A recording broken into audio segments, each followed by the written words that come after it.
প্রথমে ভাবছিলাম বেশ রেগে গিয়ে ভিডিওটা বানাবো, মানে রাগ হচ্ছিল।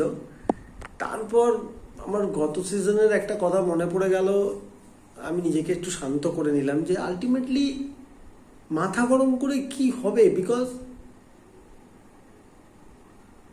এটা তো এক্সপেক্টেড। আমার মনে হয় বেশি এক্সপেকটেশন রেখে ফেলেছিলাম প্রথম দুটো ম্যাচ দেখে। ইউনাইটেডের প্রথম দুটো ম্যাচ দেখে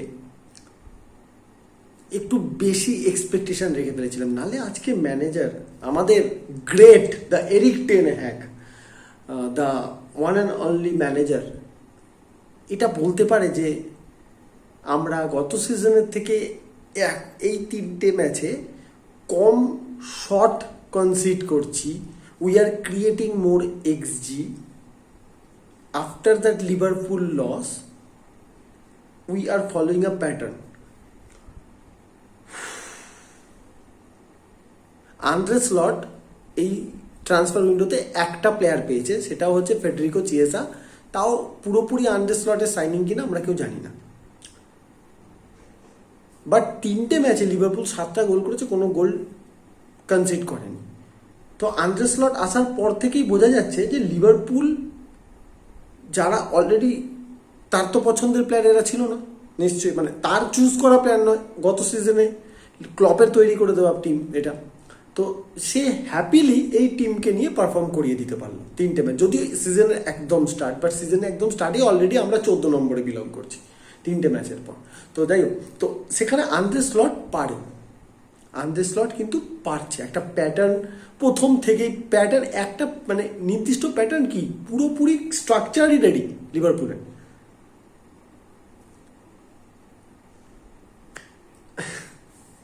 নেদারল্যান্ডস লিগে ওখানে যেভাবে ফুটবল খেলা হয় সেটা কি প্রিমিয়ার লিগে চলবে, এটা একটা প্রশ্ন।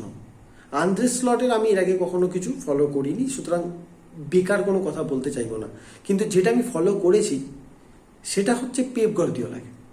আপনারা দেখুন পেপ গার্দিওলা কেন বড় ম্যানেজার, আর সবার মাথার চুল না থাকলে তারা যে পেপ গার্দিওলা হওয়া সম্ভব নয় সেটা কেন প্রমাণ দিচ্ছে। পেপ গার্দিওলা বার্সেলোনাতে যেভাবে ফুটবল খেলিয়েছে, ম্যানচেস্টার সিটিতে কিন্তু তার ট্যাকটিক্স আলাদা, ফিলোসফি সেম,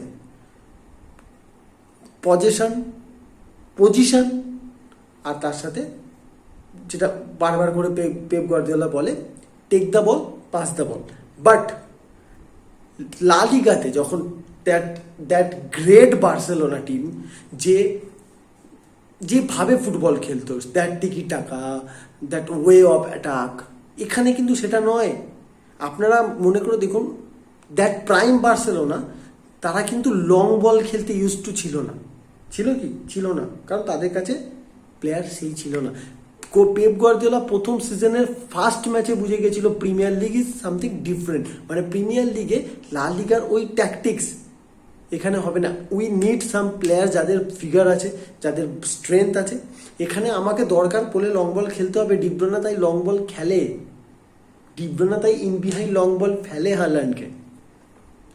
এখানে পেপ গার্দিওলা বেছে তার হয়ে খেলে যাওয়া বায়ার্ন মিউনিক আর বার্সেলোনা থেকে প্লেয়ারদের নিয়ে এসে বলেনি বা যে আমার এই প্লেয়ারদেরই দরকার, যাদের সাথে যারা আমার সাথে একসময় খেলেছে, আমার এই প্লেয়ারগুলো, এছাড়া পৃথিবীতে আর প্লেয়ার নেই। এটা হতে পারে। আমি ইউনাইটেডের এখানে এরিক টেন হাগের সাইনিংগুলোকে ব্লেম করছি না, এখন একদমই ব্লেম করছি না। কিন্তু এখন দেখুন বিষয়টা অন্য জায়গায় দাঁড়িয়েছে। অবশ্যই ক্যাসেমিরোর জন্য আমরা 2টো গোল কনসিড করেছি আজকে, no doubt. Casemiro is the crime. কেড়ে নাও তার 5টা চ্যাম্পিয়ন্স লিগ, এটারই দাবি ওঠা উচিত না এখন, মানে যেভাবে এখন হচ্ছে। ওকে, ক্যাসেমিরো পৃথিবীর সব থেকে জঘন্য ফুটবলার, মেনে নিলাম এই মুহূর্তে। ক্যাসেমিরো, বিশেষ করে জিমি ক্যারাগারের মতো মানুষ যাদের জীবনে কোনো অ্যাচিভমেন্ট নেই ফুটবল খেলে, লিভারপুলের মতো ক্লাবের ওই খেলা ছাড়া তাদের আর কোনো জীবনে অ্যাচিভমেন্ট নেই। ট্রফি তো দূরের কথা, ট্রফিটা যে ওই বাবেল র্যাপে প্যাক হয়ে আসে সেটাও তার কাছে জীবনে আসেনি। তো সেই মানুষটা বলছে যে ক্যাসেমিরোকে রিটায়ারমেন্ট দিতে। চলো ঠিক আছে, ক্যাসেমিরো আজকে যা খেলেছে, ক্যাসেমিরোকে ডিফেন্ড আমি করছি না। মার্কাস র্যাশফোর্ডের কারণে আমরা কমিউনিটি শিল্ড হেরেছি। মার্কাস র্যাশফোর্ড 2টো ম্যাচে যে পারফরমেন্স করেছে, সেই পারফরমেন্সের পর কি করে আজকে র্যাশফোর্ড ফার্স্ট 11 স্টার্ট করে আর কি করে আমার দিয়ালো বেঞ্চ হয়, এই রেসপন্সিবিলিটিটা তো এরিক টেন হ্যাগের। এর উত্তরও তো এরিক টেন হ্যাগকেই দিতে হবে। আমার দিয়ালোকে একমাত্র দেখে মনে হয়েছিল যে লিভারপুলের এগেনস্টে খেলতে চাইছে। ইকুয়ালি একই রকমভাবে দোষী কিন্তু ব্রুনো ফার্নান্ডেজও। কারণ ব্রুনো ফার্নান্ডেজও কখনো কখনো এটা ভুলে যায় যে ফুটবলে সিম্পলিসিটি বলেও একটা ব্যাপার আছে। আজকে তিনটে কাউন্টার ব্রুনো ফার্নান্ডেজ নিজে নষ্ট করেছে, বল ফাইনাল পাসে পাঠাতে পারেনি। বাট সমস্ত কিছুটা ক্যাশমিরোর কাছে যাবে, কারণ আমরা গোল কনসিড করে গেছি ওখান থেকে। একদমই ঠিক কথা। আবার বলছি, ডিফেন্ড করেছি না ক্যাশমিরোকে, বাট যেটা এখন ক্যাশমিরোকে নিয়ে হবে সেটার এগেনস্টে আমি। একটা খারাপ ম্যাচ আপনি তাকে সমালোচনা করুন, বলুন তো সে খারাপ খেলেছে, হি শুড ইমপ্রুভ, অর সে এখন ট্রান্সফার নিয়ে নিক। বাট যেগুলো বলা হচ্ছে ক্যাশমিরোকে নিয়ে, আর বিশেষ করে সো কল পণ্ডিতরা যেগুলো বলছে, দিস ইজ রিডিকিউলাস। আর এটা টক্সিক এনভায়রনমেন্ট, টক্সিক অ্যানালিসিস ছাড়া আর কিছু হতে পারে না। এবার ম্যাচে আসা যাক। এরিক টেন হ্যাগের বক্তব্য অনুযায়ী first 30 minutes United were better, toe to toe. তো ফুটবল তো 30 মিনিটে হয় না। আমাদের ম্যানেজার এটা কেন 3 সিজন হতে চলেছে বুঝছে না, যে ফুটবল 30 সেকেন্ডে হয় না, 30 মিনিটের জন্য হয় না। ফুটবল তো 95 মিনিটস অবধি হয়, 96 মিনিটস অবধি হয়। একজন ম্যানেজারের কাজ কি শুধুমাত্র ফার্স্ট 11 নামানো এবং তারপর তাদেরকে সাবস্টিটিউট ইন সাবস্টিটিউট আউট করা বা ট্রেনিং করানো? সেই টিমটার মেন্টালিটি, এই যে mentality monster Jurgen Klopp, Pep গার্দিওলার টিম, যে স্যার অ্যালেক্স ফার্গুসনের টিম, যে মেন্টালিটি মনস্টার, সেই মেন্টালিটি মনস্টারের প্রথম ধাপটা কোথা থেকে আসে? ম্যানেজারের থেকে। মেন্টালিটি মনস্টার একটা গোল খেয়ে গেলেই তারপর মনে হয় না যে কোনো সময় মুর্মু গোল কনসিড করবে, টিম নার্ভাস এমনভাবে ব্রেকডাউন হচ্ছে। যদি আমি প্লেইং ফ্রম দ্য ব্যাক, হ্যাঁ এখনো সিজনে সবে 3টে ম্যাচ, এত রাশ, এতটা নেগেটিভ হওয়ার কোনো জায়গা আছে কিনা? But this is the same old story. যদি হ্যান্সি ফ্লিক পারে একাডেমির 17-18 বছরের প্লেয়ারদেরকে ডেভেলপ করিয়ে ফার্স্ট টিমে খেলিয়ে দিচ্ছে লা লিগায়, চল খেল, দেখবেন এল ক্লাসিকোও খেলবে এরা। They don't need signing.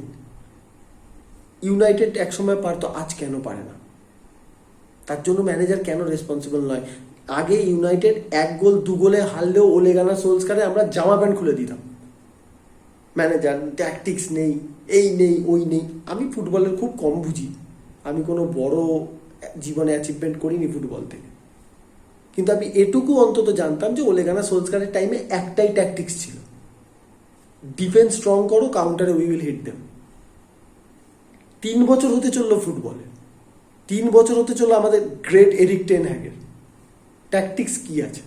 ওলে গানার সোলস্কারও কিন্তু নিজের পছন্দের মতো সব প্লেয়ার পায়নি।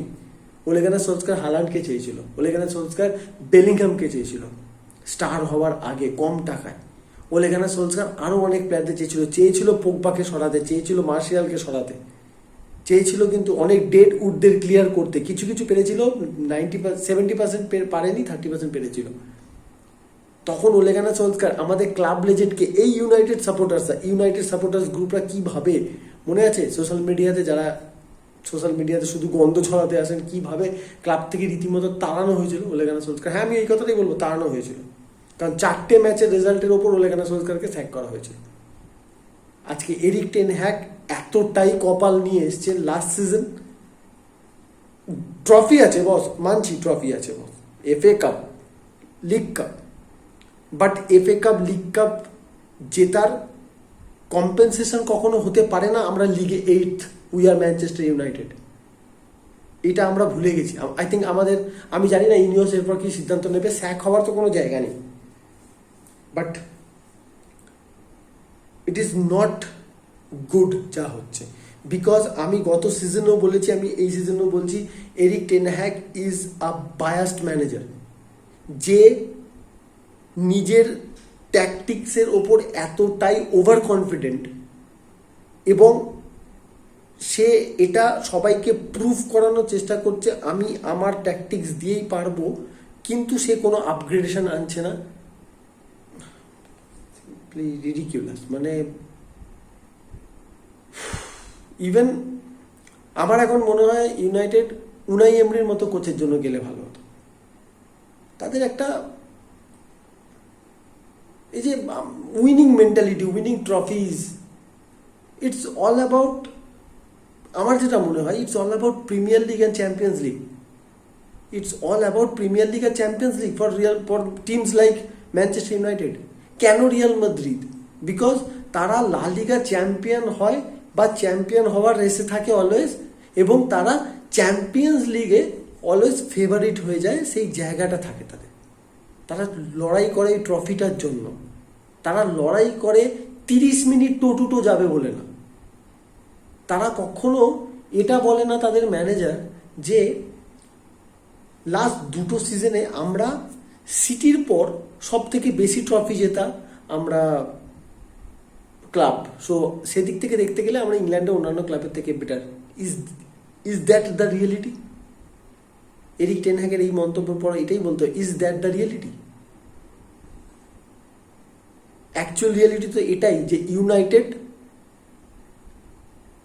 এমন একটা টিম হয়ে দাঁড়িয়েছে যাকে আপনি মেন্টালিটি মনস্টার না, আপনি তাকে কি মানে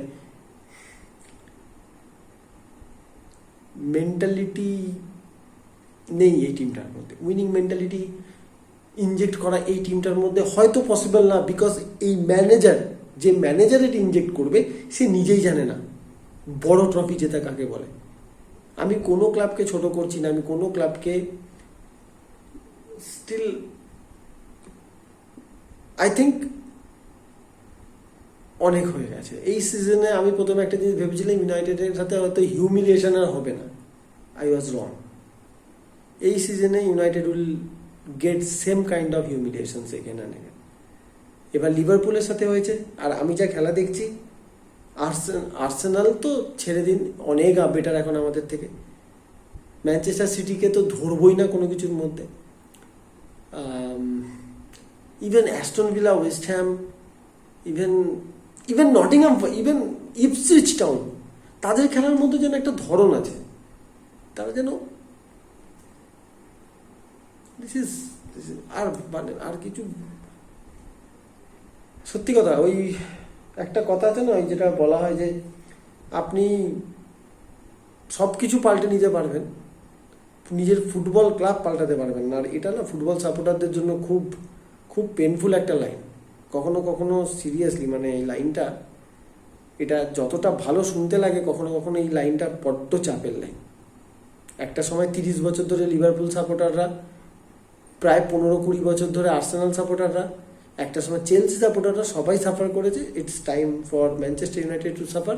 আর যদি এই ম্যানেজার কন্টিনিউ করে, যেটা করবে, and we are going to suffer, that's all.